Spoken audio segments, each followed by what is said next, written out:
Assalamualaikum warahmatullahi wabarakatuh. Sekarang lanjutan daripada video yang tadi, yaitu tentang tugas Nabi dan Rasul. Kelas 5 ini tentang tugas Nabi dan Rasul. Jadi pada dasarnya semua Nabi dan Rasul itu yang diutus oleh Allah Subhanahu Wa Taala mempunyai tugas yang sama, yaitu apa? Menyampaikan ajaran tauhid. Sama kan? Yakni mengajarkan tentang keesaan Allah Subhanahu wa taala. Nah, gitu. Tidak ada Tuhan yang wajib disembah kecuali hanyalah Allah Subhanahu wa taala. Secara garis besar, ajaran para nabi dan rasul dapat disimpulkan menjadi 3 ajaran. Pertama ada ajaran akidah. Ini mencakup keimanan atau kepercayaan. Akidah ini merupakan ajaran dalam mengesahkan Allah Subhanahu wa taala sebagai Tuhan yang satu. Semua rasul bertugas mengajak umatnya untuk selalu mengesahkan Allah Subhanahu wa taala. Yang kedua tentang akhlak, atau moral atau etika, yaitu ajaran tentang sikap dan perilaku yang baik, terpuji yang harus dilaksanakan oleh semua manusia.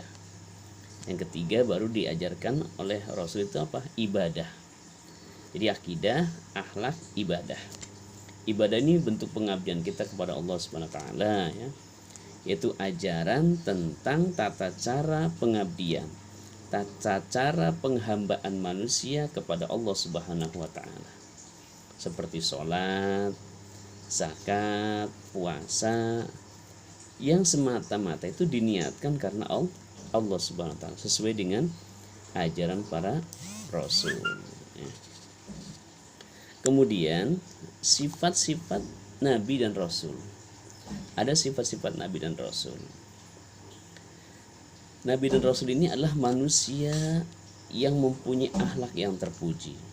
Mereka patut menjadi teladan semua manusia dalam kehidupan sehari-hari.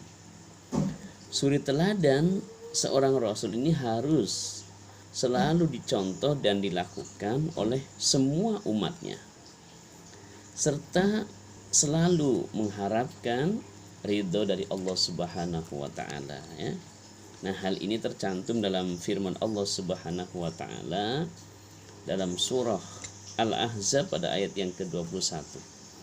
A'udzu billahi minasyaitonir rajim.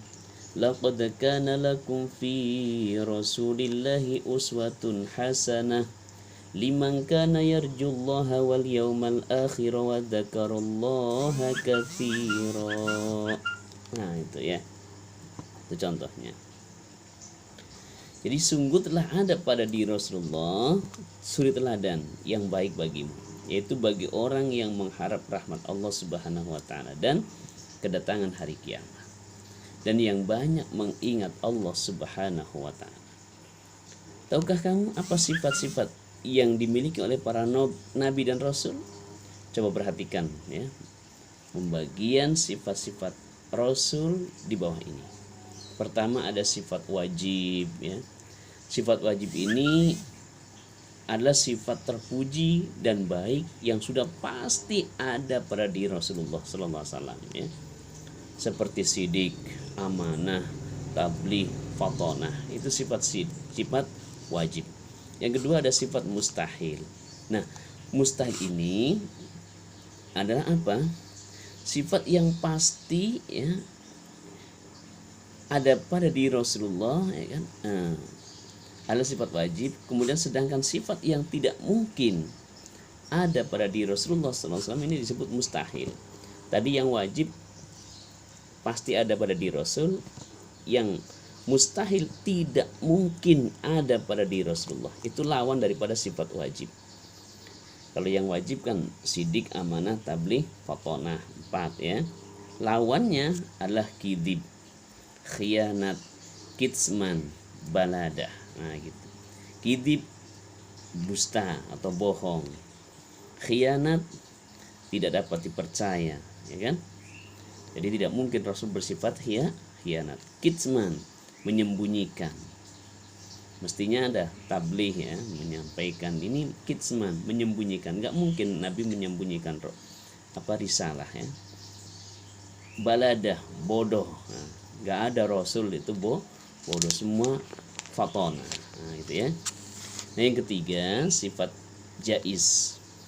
Wajib pasti dimiliki nabi dan rasul. Mustahil, tidak mungkin dimiliki nabi dan rasul.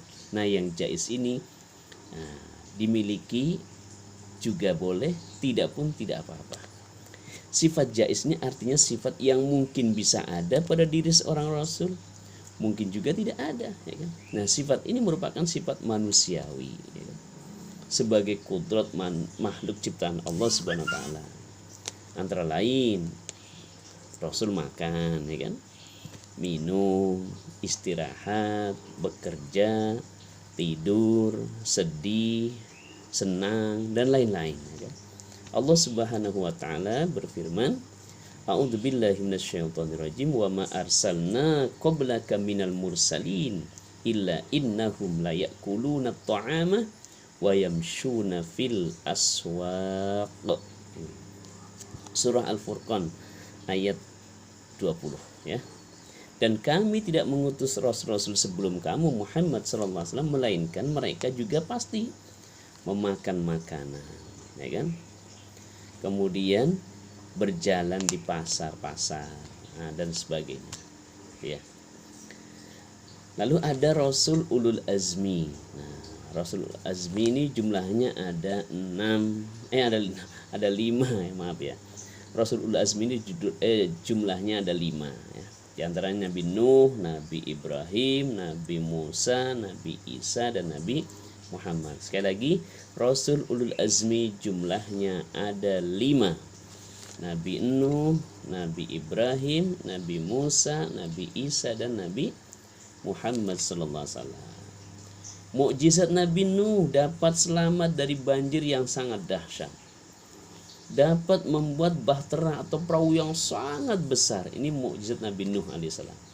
Nabi Ibrahim tidak terbakar saat berada dalam kobaran api selama 6 bulan. Nabi Musa, tongkatnya dapat berubah menjadi ular yang sangat besar. Dapat membelah lautan dengan tongkatnya. Tangannya bisa keluar cahaya. Nah, itu. Nabi Isa dapat menyembuhkan berbagai macam penyakit. Dapat menghidupkan orang yang sudah mati. Dan dapat membuat dan menghidupkan burung dari tanah liat. Nah, gitu. Nabi Muhammad SAW juga banyak sekali. Dapat membelah bulan. Kemudian dapat mengeluarkan air minum dari sela-sela jarinya. Ya. Kemudian mukjizat yang paling besar adalah Al-Qur'anul Karim, ya. Al-Qur'anul Karim. Nah, tugas kelas 5 kali ini berarti apa? Mengerjakan uji kompetensi di halaman 15 sampai halaman 16, ya. 15 sampai 16. Barangkali itu aja yang dapat disampaikan, ya. Terima kasih atas segala perhatian. Mohon maaf atas segala kekurangan dan kekhilafan. Assalamualaikum warahmatullahi wabarakatuh.